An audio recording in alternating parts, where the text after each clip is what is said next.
మాజీ CM YS Rajasekhara Reddy హయాంలో చేపట్టిన జలయజ్ఞం ప్రాజెక్టులను వైసీపీ అధినేత జగన్ అధికారంలోకి వచ్చాక జలసమాధి చేశారని జగన్ సొంత చెల్లి ఏపీసీసీ చీఫ్ వైఎస్ షర్మిల సంచలన విమర్శలు చేస్తుంటే వాటిని డిఫెండ్ చేసుకోవాల్సిన వైసీపీ ఆ పని చేయకపోగా కాంగ్రెస్కు గాలి కొడుతుండడం ఆకాశానికెత్తడం రాష్ట్ర రాజకీయాల్లో చర్చనీయాంశమవుతోంది.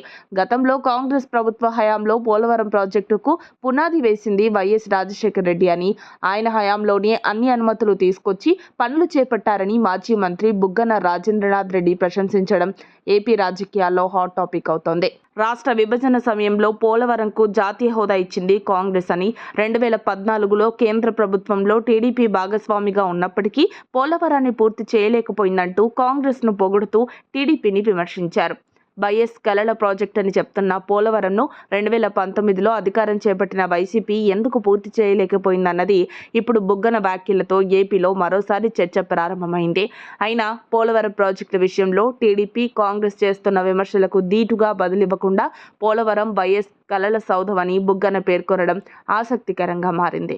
ఇప్పటికే వైసీపీ అడుగులు కాంగ్రెస్ సారథ్యంలోని ఇండియా కూటమి వైపు పడుతున్నాయని, జగన్ వరుస బెంగళూరు పర్యటనల సారాంశం ఇదేనని ఓవైపు ప్రచారం జరుగుతుండగా బుగ్గన కాంగ్రెస్కు ఎలివేషన్స్ ఇవ్వడం రాజకీయ ప్రాధాన్యత సంతరించుకుంది.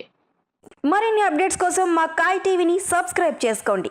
మా వీడియో కనుక మీకు నచ్చినట్లయితే లైక్ చేయండి, షేర్ చేయండి. మీ విలువైన అభిప్రాయాలను కామెంట్ బాక్స్లో తెలియజేయండి.